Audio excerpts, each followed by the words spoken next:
Hello everyone. जल्दी से आ जाइए सब, फिर स्टार्ट करते हैं।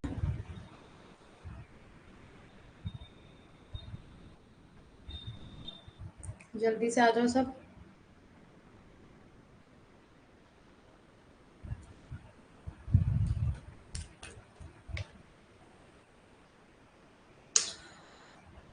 Very good evening to all of you.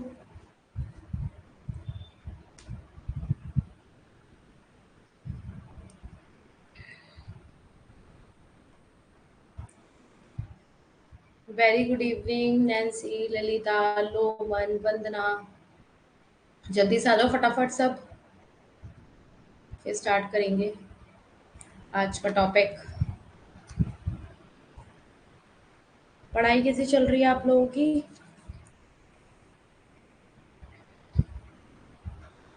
Serious चल रही है, एवरेज चल रही है, कैसी चल रही है पढ़ाई? क्यों? पढ़ाई कैसी चल रही है? सीरियस चल रही है? कैसी चल रही है? एवरेज चल रही है या बिल्कुल भी नहीं पढ़ रहे हो, या जो ये बस क्लास में पढ़ते हो बस हो गया? क्यों? अच्छी है मैम, नैन्सी तो। ओके, अच्छी बात है, अच्छी होनी चाहिए, क्योंकि एक क्लास में पढ़ के ही आपका नहीं हो पाएगा, आपको अलग से खुद से मेहनत करनी पड़ेगी। जैसे मैं बोलती हूँ, खुद से उठकर खुद के लिए मेहनत करनी होगी, है ना? स्टार्ट करते हैं, बट एक सेकेंड बस। एवरेज चल रही है, ठीक है। अगर अभी एवरेज हो गई है ना तो कोई बात नहीं, बट इसको अब फास्ट कर लो। ठीक है, इसको दौड़ा दो, क्योंकि अब ऑलमोस्ट आपका अगस्त भी खत्म ही होने वाला है ना? समझ रहे हो? आपका खत्म होने वाला है। ललिता, रोमन, ऑलमोस्ट सब आ गए ना? 6 बच्चे हो गए? ओके, चलिए फिर स्टार्ट करते हैं फिर।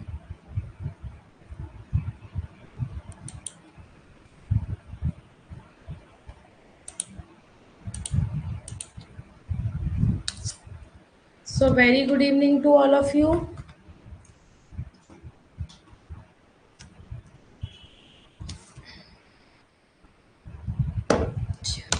Very good evening to all of you. So my name is Ashishika Gupta, your UGC paper 2 faculty of economics. So let's get started. Start करते हैं। So ये आपके चैनल्स हैं फिलअप फॉर्म के। ओके, ये आपका टेलीग्राम ग्रुप है, ये व्हाट्सएप है, एंड ये आपका इंस्टाग्राम ग्रुप है। ओके, आप इन सबको ज्वाइन करिए, अपने दोस्तों को बताइए, ज़्यादा से ज़्यादा लिंक शेयर करिए, बिकॉज आपको कोई भी अपडेट होता है, न्यू अपडेट होता है, वो आपको यहाँ पे इजीली मिल जाता है ना? तो इससे आपको ये फायदा होता है। ग्रुप से क्या होता है, विद इन अ सेकंड आप देख सकते हो, चेकआउट कर सकते हो, यस ये नोटिफिकेशन आया, ये आया है। तो इसलिए आप इन तीनों पे अगर रहते हैं अपडेट, या जो भी आपका है एक्टिव रहते हैं, तो आपको ज़रूर एंड ज़रूर आपको ज्वाइन करना चाहिए। सो नेक्स्ट आ जाते हैं UGC net 2023 paper first and paper second, both आपको मिल रहा है देखने को। नोट्स मिल रहे हैं आपको, पीवाईक्यू विद आंसर्स देखने को मिल रहा है, 100+ मॉक टेस्ट मिल रहे हैं आपको यहाँ पे, क्विजेस मिल रहा है, नोट्स मिल रहे हैं, और sample only on fill up form पे। सब कुछ इतना सारा मटेरियल कहाँ मिल रहा है? ओनली वन प्लेटफॉर्म पे, है ना? सो आप मेरा यूज कोड कर सकते हैं, आशी एस 10। ये मेरा कूपन कोड है, आशी S 10। So you will get 10% of any fill up form courses. ये मेरा कूपन कोड है, आशी एस 10। सो नेक्स्ट आ जाइए। जैसे कि आप देख सकते हैं कि हमारे इसके अंदर 750+ नेट जेआरएफ सिलेक्शन हो चुके हैं फिलअप फॉर्म के थ्रू, है ना? तो आपको कोई कोई भी प्रॉब्लम होती है, कुछ भी आपको समझ में नहीं आता, तो आप नंबर या वेबसाइट पे जाके उनसे बात कर सकते हैं किसी भी डाउट से रिलेटेड। नेक्स्ट आप आ जाइए। आपको पता है 17 अगस्त तक, कल तक ये जो आपका 25% का ह्यूज डिस्काउंट है, ये आपको देखने को मिलेगा कल तक। इसीलिए अगर आपने किसी का शेयर नहीं किया है, या किसी को आप बता सकते हैं, आपको पता है किसी, और आपके द्वारा अगर किसी की हेल्प हो रही है, तो ये बहुत ज़्यादा ज़रूरी है ना? इतने कम प्राइस में आपको शायद कुछ भी नहीं मिलने वाला। 1500 रुपये के तो आई थिंक सो आप ऐसे ही कुछ ना कुछ खा लेते हो या शॉपिंग कर लेते हो, तो ये तो बहुत ही माइनर है, बहुत ही माइनर। तो देख लो, आप 2300 रुपये में आपको दोनों के वो कोर्स मिल रहे हैं, और कितनी अच्छी बात है, 2300 रुपये में, है ना? कितना बड़ा डिस्काउंट दे रहा है आपको फिलअप। 15 अगस्त के ऊपर, तो आप ये यूज कोड यूज कर सकते हैं 15 अगस्त, ठीक है। So I am your mentor Ashishika Gupta. So app पे आपकी क्लासेस होती हैं 8 PM Monday to Thursday, and YouTube पे आपकी क्लासेस होती हैं 10 बजे रात के, और Friday and Saturday 2 days. Next आ जाइए, हाउ टू डाउनलोड नोट्स। आपको पता है नोट्स को कैसे डाउनलोड करना है, जैसे आप और ऐप्स को जाके इंस्टॉल करते हैं, एज इट इज आपको फिलर फॉर्म को इंस्टॉल करना है। एंड ये इनकी वेबसाइट है और ये कॉन्टेक्ट नंबर है, आप इन पे जाके व्हाट्सअप करिए या कॉल करिए, ठीक है, आपको कोई भी प्रॉब्लम आती है तो। जिसने भी खुद को खर्च किया है, दुनिया ने उसी को गूगल पर सर्च किया है। मेहनत करनी है, मेहनत करने से डरना नहीं है। So let's get started with our motivation. Only I change my life. कौन कर सकता? I can what change your life, है ना। Only I can change my life, मैं ही अपनी लाइफ चेंज कर सकती हूँ। No one can do it for मी।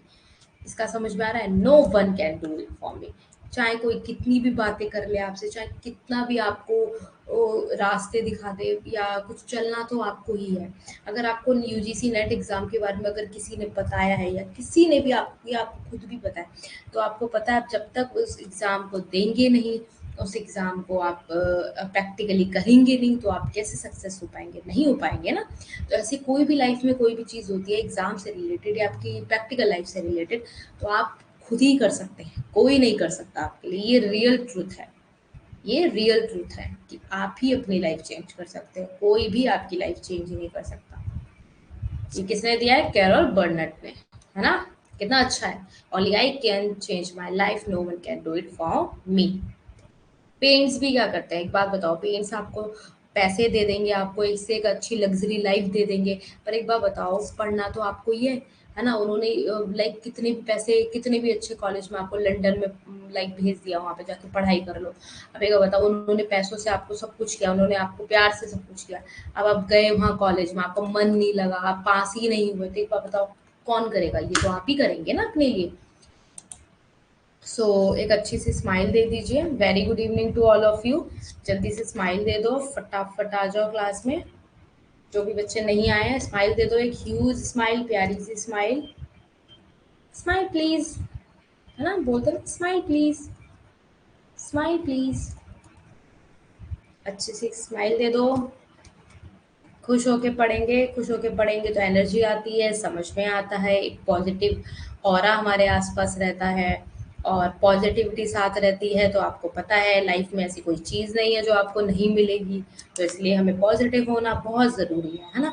और पॉजिटिव हो जाएंगे तो फिर हमारे लिए कोई भी चीज़ टफ नहीं लगती, हमें हर चीज़ आसान लगती है ना। हर चीज़ आसान लगती है। Very good. और सबको नहीं हंसना, बस 4 बच्चों को हंसना है बस। आज तो काफी बच्चे आ गए हैं। Shivani Prajapati, Ravi Khunte. Okay, you are new student, Shivani and Ravi. बाकी तो पुराने बच्चे ही हैं मेरे, रवि और शिवानी। जल्दी स्माइल करो फटाफट सब। एक तो बहुत कंजूसी करते हो आप लोग, हंसने के लिए भी कंजूसी करते हो, हंसोगे नहीं तो हेल्थ कैसे अच्छी होगी। Very good. You are new student, okay. Hindi medium से हैं आप?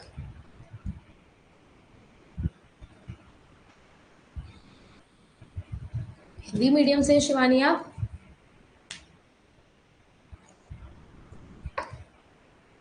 ओके, कोई बात नहीं, चलो पढ़ते हैं, ठीक है। Okay, let's get started.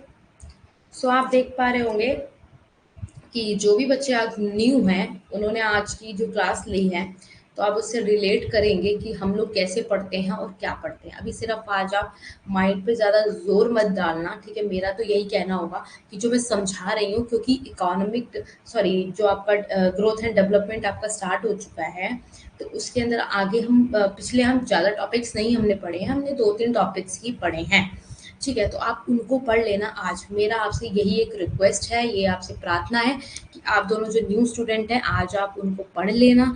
ज़्यादा वीडियोस नहीं है, 3 या 4 ही वीडियोस होंगी, तो उनको आप कवर कर लेना, जिससे कि आपको कल अगर मैं कुछ नया पढ़ाऊंगी तो आप उससे रिलेट कर पाएंगे कि मैडम क्या पढ़ा रही हैं और क्यों पढ़ा रही हैं। ठीक है। और आज का जो आप लेक्चर ले रहे हो, आई होप आपको समझ आएगा, और आपको कोई प्रॉब्लम होगी तो आप कमेंट सेक्शन में बोल सकते हैं मुझसे।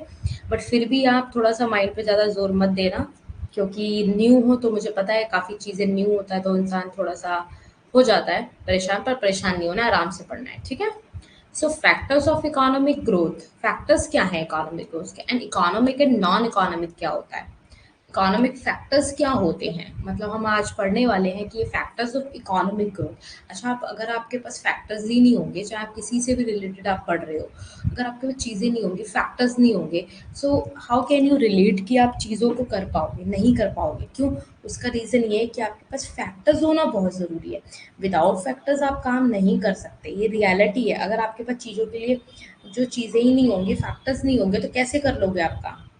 नहीं कर लोगे ना, चाहे वो नॉन इकोनॉमिक में हो, चाहे आपका किसी में भी हो, है ना। इकोनॉमिक के अंदर बात कर रहा हो अर्थशास्त्र में, या अर्थशास्त्री में नहीं कर रहा हो, है ना, जो कारक होते हैं हमारे, उनके बिना कैसे कर लोगे। सो नेक्स्ट आप देख सकते हैं इकोनॉमिक फैक्टर्स में सबसे पहले आपका आ जाता है नेचुरल रिसोर्सेज। जो नेचुरल रिसोर्सेज होते हैं वो भी एक तरीके के फैक्टर्स हैं, प्राकृतिक संसाधन, है ना। आप इसी नाम से रिलेट कर पाओगे कि प्राकृतिक संसाधन। तो अर्थव्यवस्था के विकास को प्रभावित करने का प्रमुख कारक क्या होता है? प्राकृतिक होता है। अगर आप इकोनॉमिक में अगर कुछ डेवलपमेंट करना चाहते हो, उसको अगर प्रभावित करने वाला जो प्रमुख कारक है तो वो क्या है? नेचुरल रिसोर्सेज, प्राकृतिक संसाधन। क्योंकि आप समझ रहे हो इस चीज से, अगर आपके पास नेचुरली चीजें ही बहुत अच्छी होंगी, लैंड आपके पास नेचुरली बहुत अच्छा होगा, तो आप उस पर काम कर सकते हो, है ना। कल को कुछ सोच सकते हो, कुछ बिल्डअप कर सकते हो उसके ऊपर। क्योंकि नेचुरल रिसोर्सेज से हमें काफी मदद मिलती है, क्योंकि हम कहाँ तक चीजों को टेक्नोलॉजी करके या इन सब चीजों को, जमीन को खोद के या पेड़ों को काट कर कब तक आप करेंगे। तो जो नेचुरल रिसोर्सेज है बहुत बड़ा फैक्टर्स है आपकी एक डेवलपमेंट के लिए, आपका एक ग्रोथ के लिए। अगर वही नहीं होगा तो it's not possible to growth any country which have you like, आप किसी में भी ले लो, वो आप नहीं ग्रोथ कर पाओगे, ठीक है। और अगर मैं बीच बीच में इंग्लिश बोल रही हूँ तो प्लीज़ आपको अगर कुछ नहीं समझ में आए तो आप प्लीज़ कमेंट सेक्शन में बोल दीजिएगा, क्योंकि थोड़ा फ्लो में इंग्लिश आ जाता है, बट मैं कोशिश करती हूँ कि मैं हिंदी में ही पढ़ाऊँ। जो मेरे पुराने बच्चे हैं उनको पता है कि मैं हिंदी में ही पढ़ाती हूँ। अगर फ्लो में निकल जाता है तो सॉरी, अगर नहीं आता समझ में तो प्लीज़ पूछ लेना, ठीक है, परेशान मत होना बस। तो संसाधन और जमीन, अगर हमारे पास संसाधन होंगे, अगर मेरे पास संसाधन है, रिसोर्सेज है मेरे पास, ठीक है, या लैंड है मेरे पास, तो कितना अच्छा होगा मेरे लिए कि लाइक मैं तो अपनी जो कंट्री को हो गया, अपने देश को हो गया, तो मैं वैसे ही आगे ले जाऊंगी। क्यों? कि उसका रीजन ये, मेरे पास नेचुरल रिसोर्सेज हैं, उसके पीछे मैं फर्टिलिटी कर सकती हूँ। देखो, फर्टिलिटी ऑफ लैंड मीन्स मैं भूमि में उर्वरता कर सकती हूँ, लाइक उसके अंदर कुछ उगा सकती हूँ, है ना। सो संरचना कर सकती हूँ, वन संपदा हो गया, क्लाइमेट वगैरह, मिनरल्स वगैरह, वेल्थ हो गई आपके, है ना। आर्थिक विकास, बहुतायत पे प्राकृतिक संसाधनों का अस्तित्व जो होता है, उनका क्या होता है? एसेंशियल होता है, जरूरी होता है, आवश्यक होता है ना। तो इंग्लिश में देख लेते हैं एक बार कि सिचुएशन और composition, forest, wealth, minerals, climate, water resources, sea resources. तो ये सब क्या है? ये सब फॉर इकोनॉमिक ग्रोथ के लिए है। किसके लिए है? इकोनॉमी की ग्रोथ करने के लिए, ठीक है। तो आप नेचुरल रिसोर्सेज में अवेंडेंस देख सकते हैं, बहुत ज़्यादा ज़रूरी है। हाँ, एवेंडेंस क्या है? एवेंडेंस तो होगी जब आप किसी चीज़ में आप बहुत अच्छा एक लाइक कर रहे हैं। अगर नेचुरल रिसोर्सेज में एवेंडेंस है तो इट्स वेरी गुड कॉम्प्लीमेंट ना, अच्छा है तो। सो इकोनॉमिक्स फैक्टर्स में आप सप्लाई भी देख सकते हैं। ये इंग्लिश में लिखा हुआ है, ये एक इमेज है तो इसे हिंदी में समझ लो, बाकी इसको नोट डाउन कर लो, ठीक है। ये जस्ट पढ़ाने के लिए सिर्फ लगाया हुआ है, ठीक है। नोट्स आपके हिंदी इंग्लिश में दोनों में है। सो सप्लाई क्या होता है? आप कर रहे हो, सप्लाई कर रहे हो, तो मांग और पूर्ति कर रहे हो। तो एक बात बताओ, amount of a good or service that the producer are willing to provide, मतलब जो अमाउंट है हमारी गुड एंड सर्विसेज का, जो प्रोड्यूसर क्या कर सकता है? आर विलिंग टू प्रोवाइड, मतलब प्रोवाइड कर, जो विल करने के लिए प्रोवाइड कर सकता है, जो अमाउंट उसका होता है। सप्लाई आप कर रहे हो, एक बात बताओ, आप सप्लाई कर रहे हो, ठीक है, गुड एंड सर्विसेज, किसी भी चीज़ का आप सप्लाई कर रहे हो, कॉटन का, जूट का, चीनी का, मैदा, वट एवर, कोई सा भी सामान ले लो आप, तो इसमें क्या बोला है, producer are more willing to supply product, मतलब प्रोड्यूसर बहुत ज़्यादा उसके लायक है विलिंग करने के, क्या सप्लाई प्रोडक्ट्स को सप्लाई करने का, और उन्हें ग्रेटर अमाउंट मिलेगा। व्हेन प्राइस आर अगर हाई हो जाते हैं तो लेस विलिंग होगा। अगर मान लो प्राइसेस हाई हो गए, मान लो प्राइसेस हाई है, तो एक बार बताओ आप लोग क्या कहते हैं, आप लोग लोगे उससे ज़्यादा नहीं लोगे, तो लेस विलिंग हो जाएगा, मतलब कम वो देने लायक हो जाएगा to do when prices are low, है ना। प्राइसेस जब लो हो जाते हैं तब आपको पता है सप्लाई ज़्यादा होती है, पता है आपको, है ना, ये पता है ना, से यस और नो। सो कैपिटल अकोमुलेशन क्या होता है, the second important economic factor है इकोनॉमिक, मतलब ये दूसरा फैक्टर है। पहला फैक्टर हमने पढ़ लिया, नेचुरल रिसोर्सेज। सेकंड हम क्या पढ़ेंगे, कैपिटल अकोमुलेशन। कैपिटल मीन्स क्या होता है, स्टॉक ऑफ फिजिकल मतलब सॉरी हिंदी में पढ़ाती हूँ, कि पूंजी संचय में क्या कहा जाता है, कि विकास में दूसरा महत्वपूर्ण आर्थिक कारक पूंजी संचय होता है। मतलब पूंजी संचय, पूंजी का संचय कैसे कर रहे हो आप, ठीक है, कैसे आप बढ़ा रहे हो उनको, कैसे उनका लाइक कैसे स्टॉक बढ़ता है, ये लिखा है ना, जैसे जब पूंजी स्टॉक कैसे बढ़ता है, तो उत्पादन के भौतिक प्रतिलिपि प्रस्तुत योग्य कारकों का भंडार, जब पूंजी स्टॉक बढ़ता है तो वही जब कैपिटल अकोमुलेशन ज्यादा होता है, समय बीतने के साथ पूंजी संचय निर्माण, मतलब पूंजी का कैसे निर्माण करोगे आप, एक बार बताओ पूंजी का निर्माण कैसे करोगे। इतना इकोनॉमिक्स आपको भी पता है, इतना मुझे बताओ आप लोग कि आप लोग कैपिटल अकोमुलेशन कैसे करोगे, पूंजी का संचय कैसे करोगे अपने अकॉर्डिंग, बताओ। पूंजी का संचय कैसे करोगे आप लोग अपने अकॉर्डिंग, आपको क्या लगता है कि कैपिटल अकोमुलेशन हम कैसे कर सकते हैं।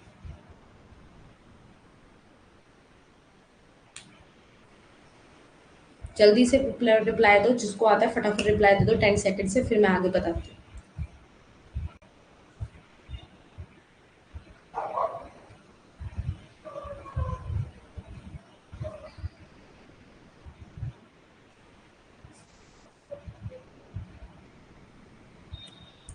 बता सकते हो आप लोग,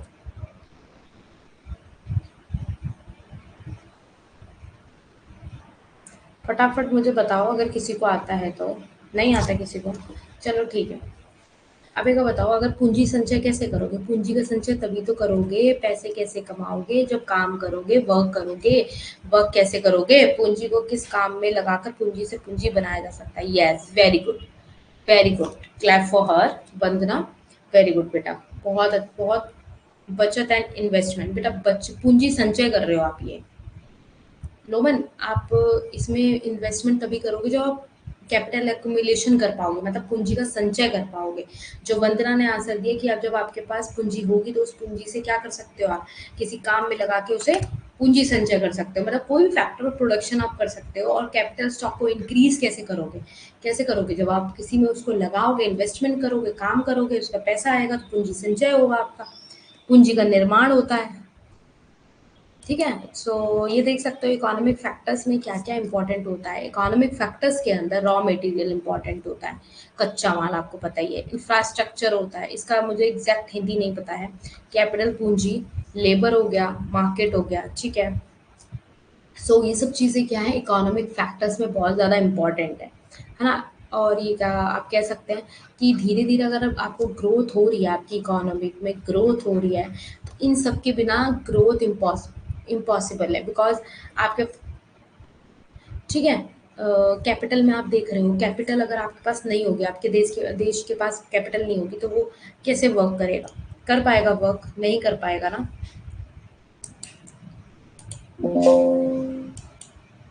एक सेकंड, आप लोगों को आई थिंक से स्लाइड मेरी वजह से वैसे दिखाई दे रही है ना, ये तो छुप रहा है ना।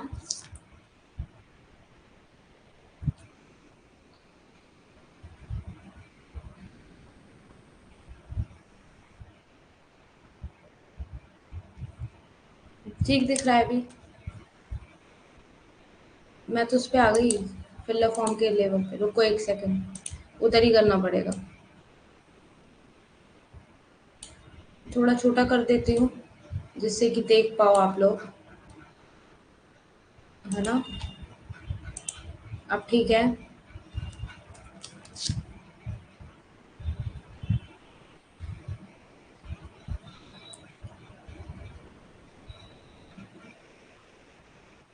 है ना।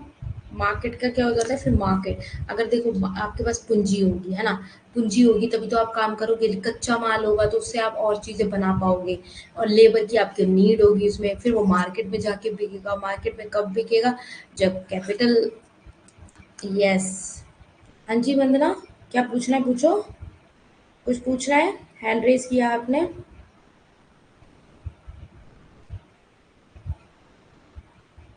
हैंड रेज किया आपने।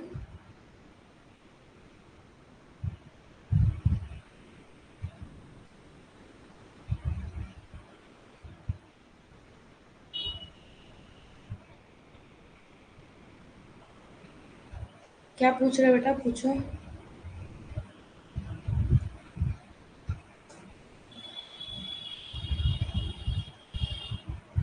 जल्दी बताओ। अच्छा कुछ नहीं पूछ रही हो, okay okay. Okay okay okay.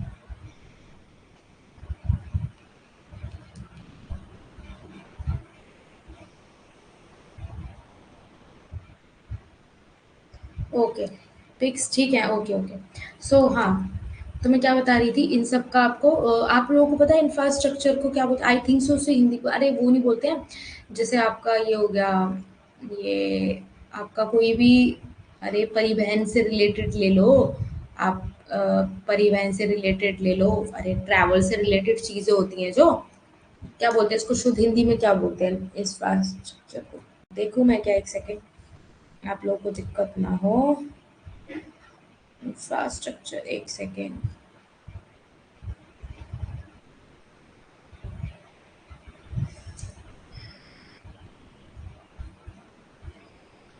हाँ वही आपका परिवहन क्षेत्र में इसमें चीजें आ जाती हैं, ठीक है।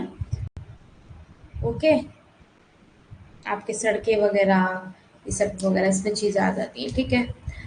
इन सब की आपको नीड होती है, तो अगर आप ग्रोथ करना चाहते हो तो वो आप इसके बिना पॉसिबल नहीं होती। अब थर्ड आ गया ऑर्गेनाइजेशन। अब एक बार बताओ, सबसे पहले नेचुरल रिसोर्सेज को देख लिया कि हमें कितना उसमें ग्रोथ के लिए चाहिए, फिर हमने ये देखा मैं पैसे कैसे बनाऊं, अच्छा मैं पैसे बनाना सीख गया तो संगठन भी तो करूंगी उसका, कि कैसे क्या कैसे यूज करना है, किसको देना है, कैसे करना है ना। सो संगठन विकास प्रक्रिया का एक महत्वपूर्ण हिस्सा होता है, ठीक है। तो आर्थिक गतिविधियों में आप देख सकते हैं उत्पादन के कारक क्या होते हैं, संगठन पूंजी और श्रम का पूरक मदद करते हैं, मतलब जब संगठन की पूंजी और श्रम का पूरक होता है, इन दोनों का अगर मेल हो जाए तो क्या होता है, फिर ये पूरा कर देते हैं, जो भी ये वर्क कर रहे हैं उसको कंप्लीट कर पाते हैं।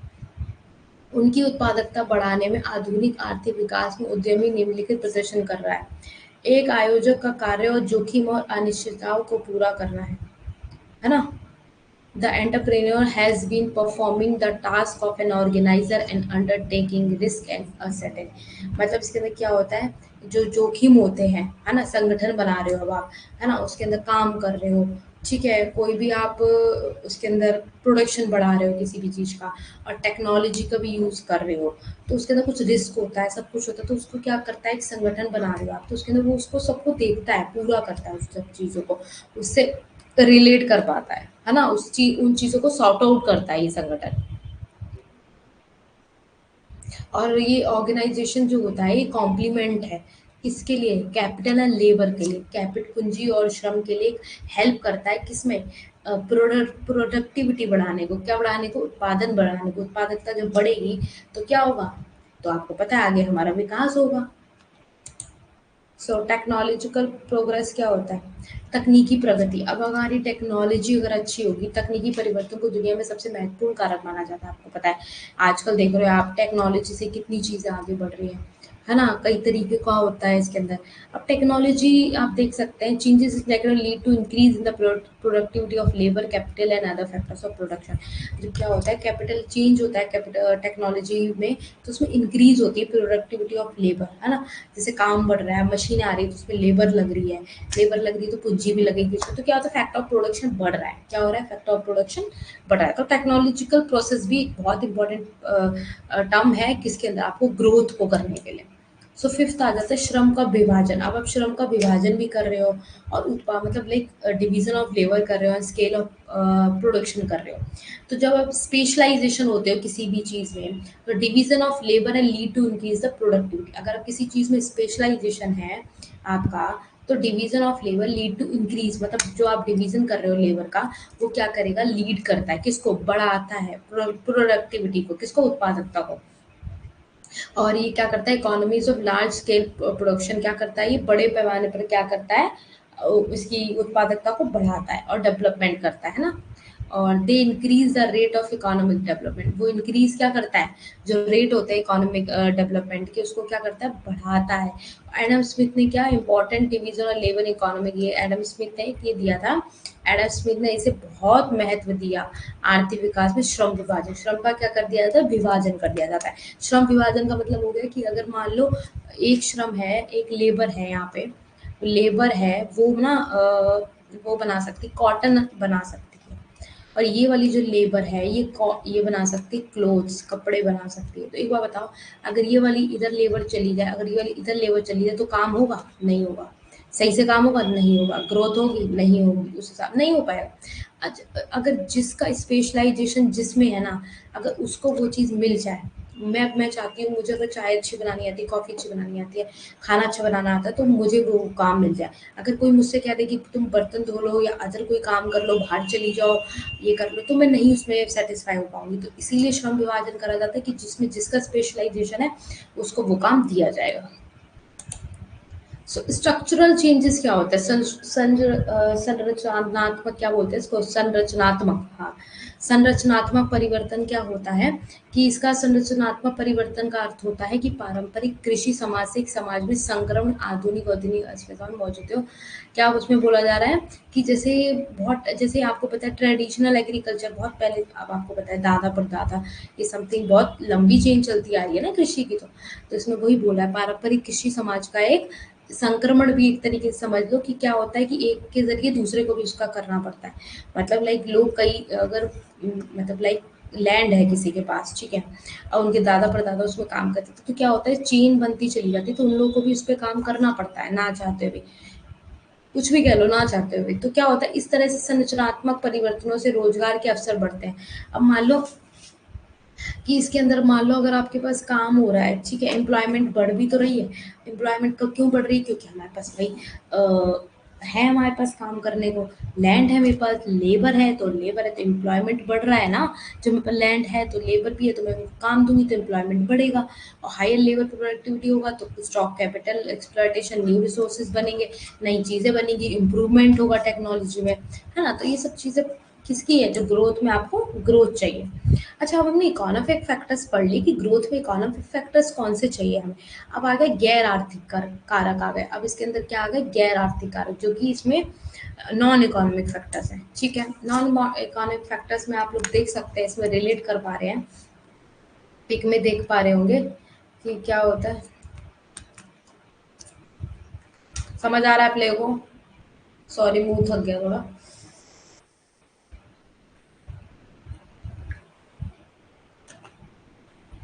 समझ आ रहा है आप लोगों को? समझ आ रहा है? जल्दी से बता दो, समझ आ रहा है सब?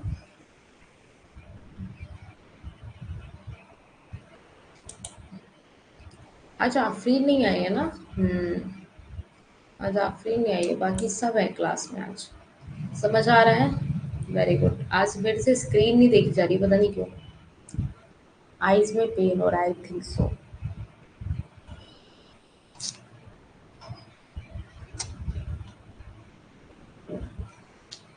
एक्सप्लेन कर दें मैम प्लीज, एक्सप्लेन कर दें। क्या एक्सप्लेन कर दूं अब?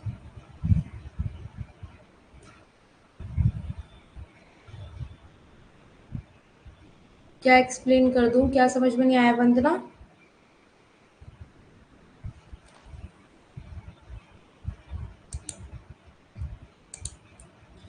पूछ लो जो पूछना है। हाँ देखो, नॉन इकोनॉमिक फैक्टर्स में क्या आता है, सोशल मोबिलिटी आ जाती है ना। अब सामान क्या होता है कि सोशल मोबिलिटी, इधर से उधर आप कर सकते हो, है ना। सो कल्चरल वैल्यू होती है, ठीक है। हाँ बेटा, डायग्राम तो समझाना ही है मुझे। इससे पहले की चीजें समझ में आ गई, ये बताओ बस। टाइगर्स और एटीट्यूड ऑफ द सोसाइटी, मतलब जो सोसाइटी का एटीट्यूड है वो क्या है इसके प्रति, नॉन इकोनॉमिक फैक्टर्स है ना। एजुकेशन है, एंटरप्रेन्योरशिप है ना। तो ये सब किस में है, ये सब नॉन इकोनॉमिक फैक्टर्स है। कि कल्चरल की जो वैल्यू है वो इतनी इसमें non economic factors, economic factors जो हमें उसमें चाहिए इकोनॉमिक को बढ़ाने के लिए, ये आपका कल्चरल वैल्यू इसमें कोई इतना इम्पोर्टेंट नहीं है। सोशल मोबिलिटी इम्पोर्टेंट नहीं है, एजुकेशन यहाँ नॉन इकोनॉमिक फैक्टर्स हो गया, एटीट्यूड ऑफ द सोसाइटी जो है वो नॉन इकोनॉमिक हो गया। अब इनको आगे पढ़ेंगे कि सोशल फैक्टर्स क्यों नहीं है नॉन इकोनॉमिक फैक्टर। तो सोशल जो एटीट्यूड्स है वो वैल्यू इंस्टीट्यूशंस इन्फ्लुएंस करता है इकोनॉमिक ग्रोथ को। क्या करता है? इकोनॉमिक ग्रोथ को क्या करता है? इन्फ्लुएंस करता है। जैसे सोशल का जो एटीट्यूड होता है, लोगों का मूल्य और संस्थान भी आर्थिक विकास को प्रभावित करते हैं। रवैये, इनका अर्थ क्या है? रवैया, एटीट्यूड। सो विश्वास और मूल्य की समग्रता को जो मानव व्यवहार का कारण बनती है। शब्द मूल्य किसको संदर्भित करता है? विशेष उद्देश्य के प्रति मानव व्यवहार की प्रेरणा को करता है ना? मतलब आप एक तरीके से ये समझ सकते हो कि means the totality of belief and value that cause human behaviour. तो value refer motivation of human behaviour particular and सामाजिक कारक होता है। जैसे लोगों का किस तरीके का रवैया है ना? हर किसी का रवैया आपको पता है अलग ही है। अब वो किस तरीके से विकास को देखता है, किस तरीके से वो उसको इस शब्द मूल्य किसको संदर्भित करता है? मतलब मानव का जो व्यवहार होता है वो कारण किसका बनता है? मूल्यों का, विश्वास का। क्यों? क्योंकि मानव के, मान लो सोशल एटीट्यूड, अगर मान लो आप 40 की कोई चीज़ बेच रहे हो, अब वो विश्वास करके आपको पैसे भी देगा, आपसे लेगा भी, तो सभी ये सामाजिक कारक में आ जाता है, सोशल फैक्टर्स में आ जाता है कि कैसे ह्यूमन का बिहेवियर होता है, कैसे वो बिहेव करता है ना? सो ह्यूमन फैक्टर्स क्या हो गए? ह्यूमन फैक्टर्स में ह्यूमन रिसोर्सेज आ गए। मानव संसाधन आधुनिक आर्थिक विकास में महत्वपूर्ण कारक है। मतलब आर्थिक विकास नहीं होता है, इससे ये कह रहे हैं। मानव संसाधनों के आकार पर निर्भर करता है, मतलब मानव संसाधनों के आकार पर निर्भर करता है। किस पर डिपेंड होता है? साइज पे, ह्यूमन रिसोर्सेज के साइज पे, लेकिन उनकी दक्षता पर। किसकी दक्षता पर? उनकी एफिशिएंसी क्या है? और सो आप देख सकते हैं कुजनेट के अनुसार संख्या 1750 और 1950 के बीच यूरोप की जनसंख्या में 433% की वृद्धि हुई थी, जबकि शेष दुनिया की जनसंख्या इस अवधि में 200% की इसमें वृद्धि हुई थी। देख पा रहे हो कि जनसंख्या 1790 से ले या सॉरी, जनसंख्या 1750 से 1990 के बीच में इतनी बड़ी थी 433% की इसमें वृद्धि हुई थी। कुजनेट बता रहे हैं इसमें कि जनसंख्या इतने ईयर में इतनी हुई थी, और जबकि शेष दुनिया की जनसंख्या जो रही थी वो 200% की हुई थी। कितने की हुई थी? यूरोप की जनसंख्या में 433% की वृद्धि हुई थी। देख रहे हो आप मानव फैक्टर, ह्यूमन कितना उस समय वृद्धि कितनी ज्यादा होती है। जब पॉपुलेशन बढ़ेगा तो किस हद तक इंसान कितना काम करेगा, और कितना इतनी चीजें आएंगी हमारे पास, कितनी चीजें अवेलेबल इजीली हो जाएंगी, नहीं हो सकता ना। तो इसलिए नॉन इकोनॉमिक फैक्टर रहेंगे। सो नॉन इकोनॉमिक फैक्टर्स में देख सकते हो पॉलिटिकल फैक्टर्स हो गए आपके, सोशल एंड साइकोलॉजिकल फैक्टर्स हो गए, आपको पता है मनोवैज्ञानिक, एजुकेशन हो गया, अर्बनाइजेशन शहरीकरण हो गया आपका, ये नॉन इकोनॉमिक फैक्टर्स में आता है। तो सोलोमन फैब्रिकेंट क्या कहते हैं? जब इंक्रीज होता है टोटल नेशनल प्रोडक्ट, तो यूनाइटेड स्टेट में क्या इंक्रीज होता है? फिजिकल कैपिटल कितने के बीच में? इतने के बीच में हुआ था। तो increase through higher level productivity, मतलब हायर लेवल हुई थी इसमें। जैसे सोलोमन फैब्रिकेंट के अनुसार ही उन्होंने बोला है कि कंपनी के कुल राष्ट्रीय उत्पाद में वृद्धि संयुक्त राज्य अमेरिका ने इतने ईयर के बीच भौतिक पूंजी में वृद्धि के माध्यम से, भौतिक पूंजी के जो आपकी भौतिक वृद्धि थी, ठीक है, समझ रहे हो, माध्यम के बीच क्या देखा था? वृद्धि के बराबर की वृद्धि उच्च श्रम उत्पादकता देखी थी। लेबर क्या देखी थी? उच्च देखी थी, लाइक ज्यादा, हायर देखी थी, हायर प्रोडक्टिविटी लेबर थी। किसमें थी? कौन सी ईयर में? 1889 से 1957 के बीच सोलोमन फैब्रिकेंट ने ये बात कही थी कि इंक्रीज होता है टोटल नेशनल प्रोडक्ट। क्यों? क्योंकि यूनाइटेड स्टेट के द्वारा इंक्रीज हुआ था फिजिकल कैपिटल बिटवीन किसके बीच में? 1819 और 57 के बीच में लेबर प्रोडक्टिविटी हाई हुई थी। ठीक है। तो थर्ड आ जाता है पॉलिटिकल एंड एडमिनिस्ट्रेटिव फैक्टर्स। क्या होते हैं? राजनीतिक और प्रशासनिक कारकों ने भी आधुनिक आर्थिक विकास में मदद की थी। इन्होंने क्या करी थी? इन्होंने भी पॉलिटिकल और एडमिनिस्ट्रेशन, जो लोग ये काम करते हैं आपकी सरकार वगैरह को इन्होंने भी करा था। तो किसके आर्थिक विकास में ब्रिटेन, जर्मनी, ये अमेरिका, जापान और फ्रांस अपनी राजनीतिक स्थिरता और मजबूत के कारण रहे हैं। 19वीं शताब्दी के साथ ही प्रशासन आया। मतलब समझ रहे हो किसका आर्थिक विकास हुआ था? ब्रिटेन, जर्मनी, इन सब का विकास किया था इन लोगों ने। ठीक है। तो जो वीक एडमिनिस्ट्रेटिव होता है, जो वीक होता है और पॉलिटिकल स्ट्रक्चर वीक होता है उसका, तो एक स्ट्रॉन्ग एफिशिएंट क्या करेगा? देख सकते हैं। इसलिए आर्थिक विकास के लिए एक मजबूत, कुशल और भ्रष्ट प्रशासन आवश्यक है। ये प्रोफेसर लुइस ने कहा है कि ठीक ही कहा है कि सरकार को व्यवहार उत्तेजक या उत्तेजन में महत्व भूमिका निभाता है, आर्थिक गतिविधियों को हतोत्साहित करता है और शांति, स्थिरता और कानूनी संरक्षण प्रोत्साहित करता है। मतलब अगर एक बात मानो, राजनीति है, ठीक है, राजनीति में ऐसे लोग भी हैं जो कानून को साथ देते हैं और कुछ ऐसे भी हैं जो नहीं देते। बट एक बात बताओ, जो साथ दे रहे हैं तो उनका हमारे देश में होना इम्पोर्टेंट है ना? वो ऐसा प्रशासनिक होना, तो कमजोर प्रशासनिक अगर चलेगा हमारे देश में, प्रशासन चलेगा तो क्या राजनीतिक ये सब चीज़ चलेंगी तो आर्थिक विकास कैसे होगा जब उसमें भ्रष्टाचार को रोका ही नहीं जाएगा, है ना? तो इसीलिए इसमें ये कहा गया है, ये संरक्षण करता है, शांति स्थिरता के लिए, कानूनी संरक्षण के लिए प्रोत्साहित करता है, मतलब एनकरेज करता है कि यस, अच्छी चीज़ों का हम एनकरेज करेंगे। सो मीनिंग क्या है characteristics of modern economic growth का? मीनिंग इसमें बोला गया है, मीनिंग एंड कैरेक्टरिस्टिक्स बता दो कि मॉडर्न इकोनॉमिक ग्रोथ क्या है। देख पा रहे हो लोग कैसे कैसे कर रहे हैं, कैसे कैसे कर रहे हैं यहाँ पे मॉडर्न इकोनॉमिक ग्रोथ को। ये देख रहे हो प्लास्टिक के उसमें पेड़ बना रही है, एक सेकेंड, ये देख रहे हो पेड़ उसका बना रही है डिजिटल और इसमें पानी दे रहा है ये। तो ये मॉडर्न इकोनॉमिक ग्रोथ है। क्या है ये? Modern economic growth. So Simon Kuznets ने कहा है अपने नॉवल मेमोरियल में कि दीर्घकालीन वृद्धि के रूप में परिभाषित किया है, किसमें? लॉन्ग रन में, है ना?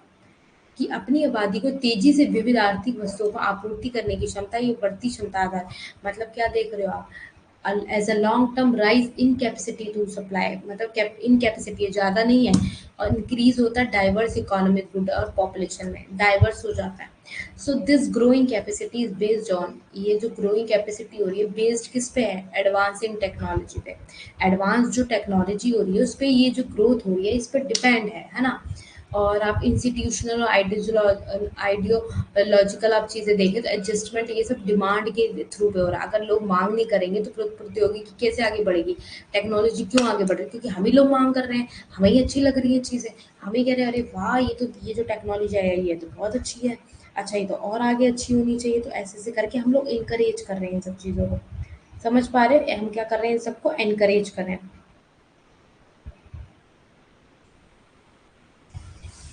है ना? सो नेक्स्ट आ जाओ।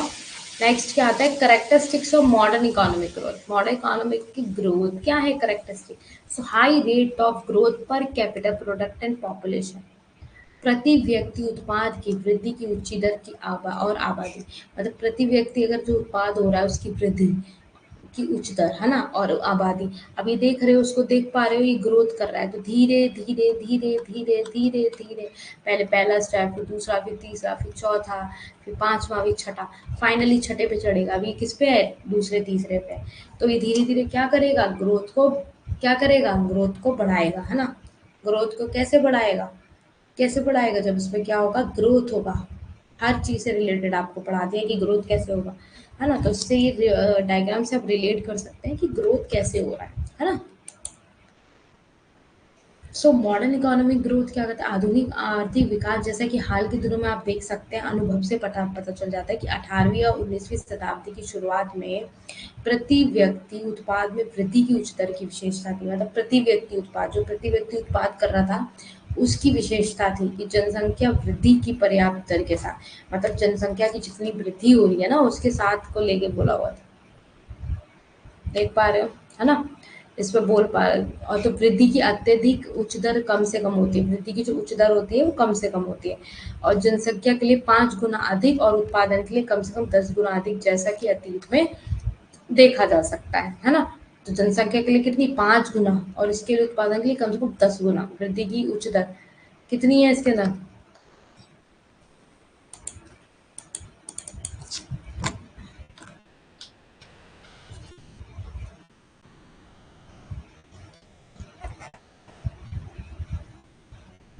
सॉरी, कहाँ गया?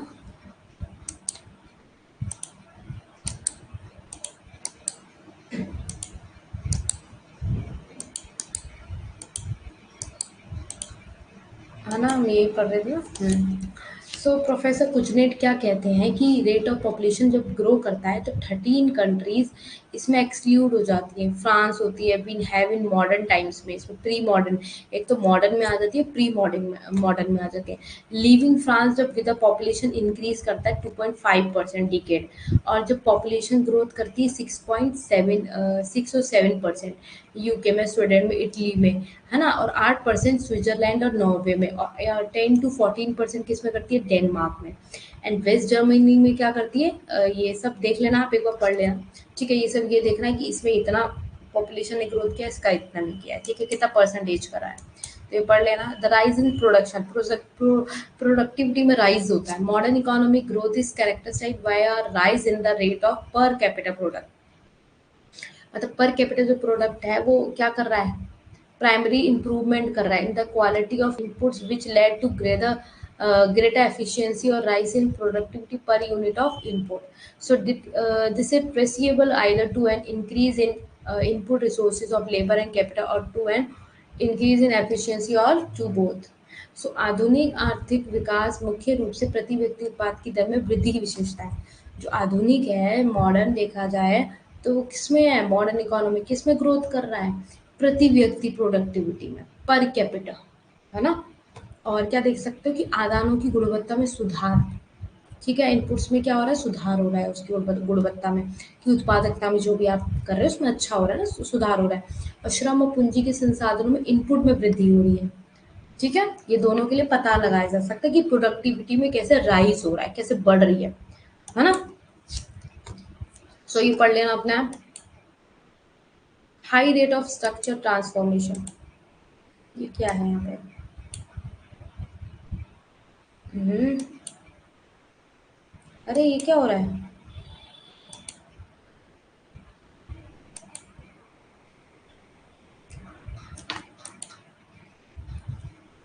ओके, ये कुछ, एक सेकेंड,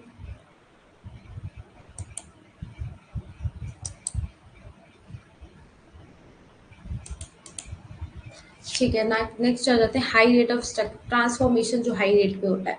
तो आधुनिक आर्थिक विकास में संरचनात्मक परिवर्तन में कृषि, गैर कृषि और उद्योग से सेवाओं की ओर बदलाव रखता है ना।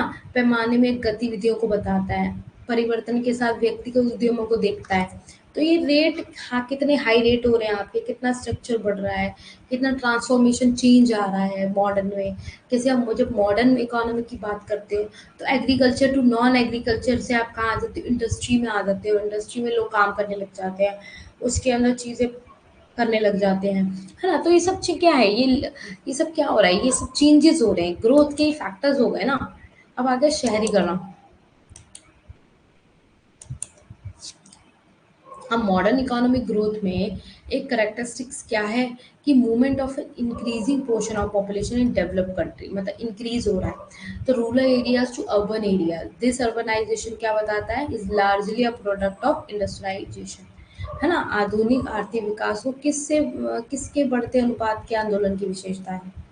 विकसित देशों में ग्रामीण क्षेत्रों से लेकर शहरी क्षेत्रों तक की जनसंख्या, मतलब जो विकसित देश हैं, जो विकसित हो चुके हैं ऑलरेडी, उसका जो ग्रामीण क्षेत्रों से लेके जो उसके शहरी क्षेत्र हैं, तो उनकी जो जनसंख्या है, तो ये शहरीकरण है, क्या है ये, शहर में आ गए ना, विकसित हो गए ना, इसके अंदर अगर चाहे गांव आए चाहे शहर आए, तो भाई वो विकसित ही कहलाएंगे ना। Urbanisation is largely product of industry, मतलब मोटे तौर पर बताया जाए तो औद्योगिकरण का एक उत्पाद है शहरीकरण।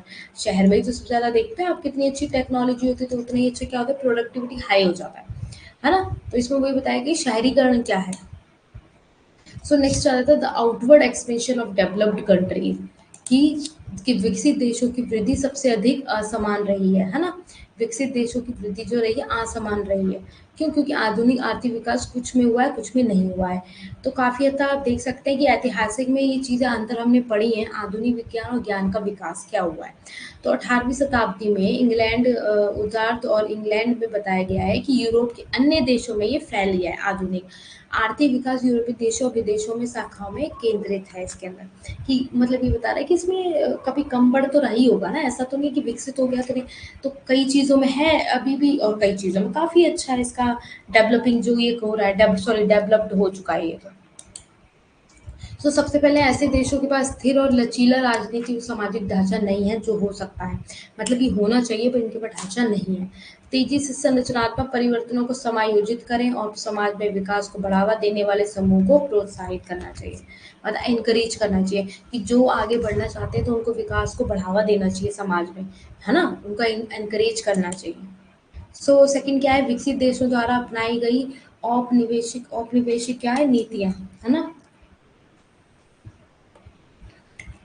सब चुपचाप बैठे हो, पढ़ रहे हो सब,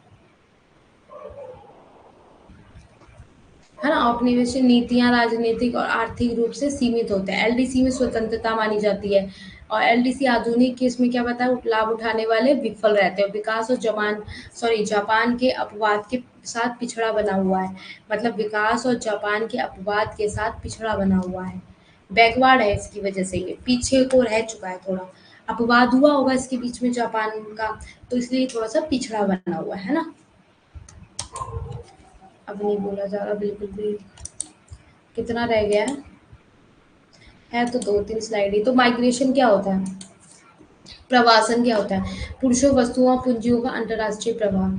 1840 के दशक के अंत में अंतर्राष्ट्रीय प्रवासन की संचयी और बढ़ती मात्रा को प्रथम विश्व युद्ध जारी रखने से आधुनिक आर्थिक विकास के पैटर्न पर एक महत्वपूर्ण प्रभाव पड़ता है। मतलब 1840s में दशक में बताया कि अंतर्राष्ट्रीय का जो प्रवासन हो रहा है बढ़ती मात्रा में, जब प्रथम युद्ध जारी हुआ था तो उसमें आधुनिक आर्थिक विकास को क्या कहा गया था, एक महत्वपूर्ण प्रभाव डाला था उन्होंने।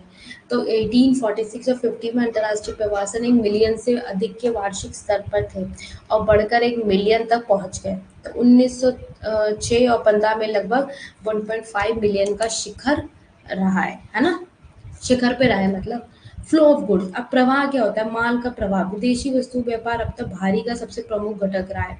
विदेशी वस्तु व्यापार हम लोग करते हैं ना, फॉरेन कमोडिटी ट्रेड भी तो करते हो आप लोग, है ना। तो विकसित देशों का विस्तार इस संबंध में दो रुझान देखे जाते हैं, है ना। एक्सटेंशन होता है ना, डेवलप्ड कंट्री से आप मंगवा भी तो रहे हो, उनका एक्सटेंशन हो रहा है चीज़ों का।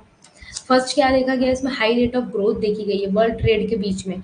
1820 और 1930 के बीच में, बिटवीन इतने इतने के बीच में और इतने इतने के बीच में, ये पढ़ लेना 50% डिकेड एंड अबाउट कितना परसेंटेज इसमें बदलाव आया है, ये पढ़ लेना। सेकंड में भी यही बताया गया है कि जो फ्यू डेवलप्ड कंट्रीज हैं वो जो फॉरेन ट्रेड कर रही हैं तो उसमें कितना उसमें चेंज आया है, और नॉर्थ वेस्ट यूरोप में कितना चेंज आया है ना। द शेयर जो सेम कंट्रीज में दिया गया है, तो ऑस्ट्रेलिया इसके अंदर ऐड थी, तो इसके अंदर 2/3 कितना पार्ट इसमें ऐड ऑन था, है ना। आफ्टर द वर्ल्ड वार की बात हो रही है। तो flow of capital, international flow क्या मतलब, पूंजी का प्रभाव क्या है। तो विदेशी पूंजी निवेश का अंतर्राष्ट्रीय प्रभाव दूसरों से तेजी से बढ़ता है। 19वीं शताब्दी में प्रथम विश्व युद्ध हुआ था, ठीक है, तब एक चौथाई पूंजी के 3 प्रमुख निर्यातों के लिए ग्रेट ब्रिटेन और फ्रांस जर्मनी इतने से इतने में क्या रहे, चीजों का इन्होंने क्या किया, इतनी कीमतों का प्रतिवर्ष खर्चा हुआ। तो ये सब फ्लो बताया हुआ है, कैपिटल का फ्लो, इंटरनेशनल फ्लो जो गया है, भारी हो गया है, फ्लो हो गया ना, पैसा प्रभाव हो गया। सो यही लेक्चर को कंप्लीट करते हैं फिर। आप लोगों को आ गया हुआ है अब सब कुछ समझ, बताओ आ गया समझ, फटाफट बताओ,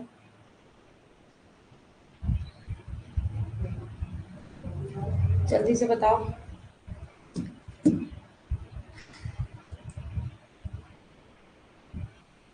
जल्दी से बताओ आ गया समझ।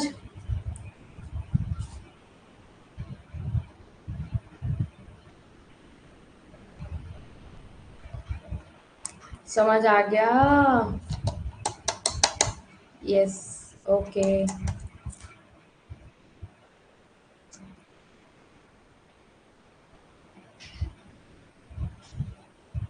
वेलकम रवि जी, आप क्या कहते हैं, आपको आज की क्लास अच्छी लगी?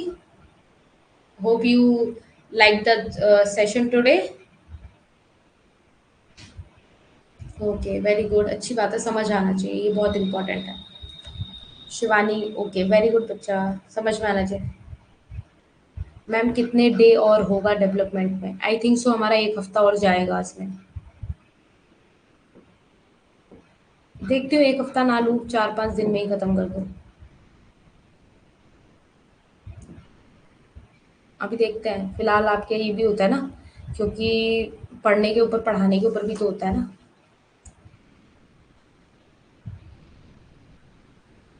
है ना।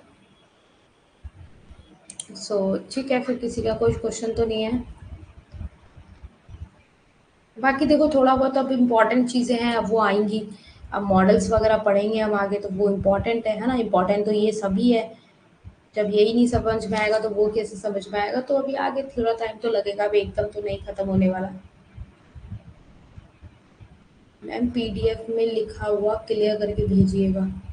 पीडीएफ, पीडीएफ में लिखा हुआ है, मतलब क्या लिखा हुआ है पीडीएफ में? क्या भेजना है क्लियर करके? क्या नहीं समझ में आ रहा?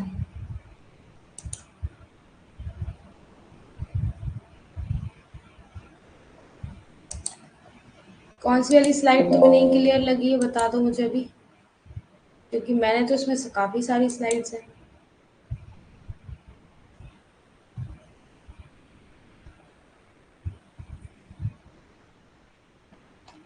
क्या कह रहे हो रविंद्र? रवि जल्दी बोलो।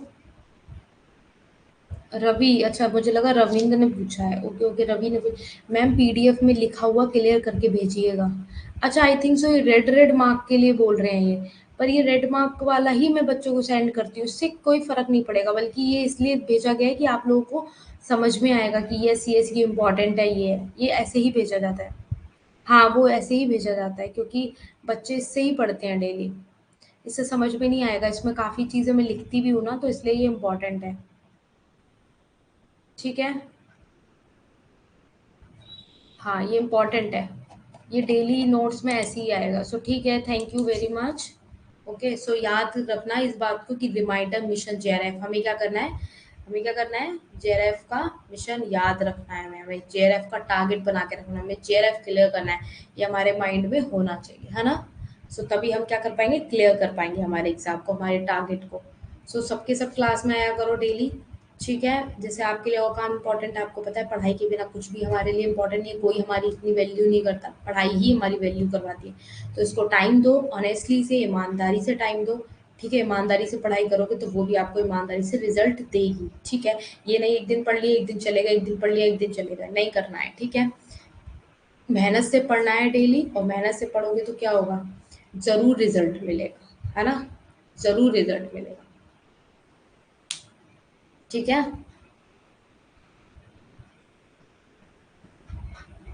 ठीक है फिर चलते हैं। Okay, bye bye, good night, take care everyone.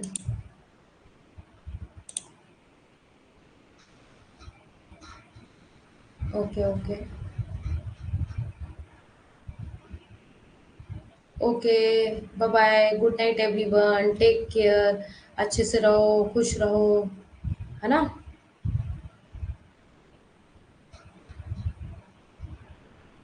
Very good night. Okay, सभी क्लास को यहीं एंड करती हूँ। Bye bye, good night, take care. Okay, नमस्ते।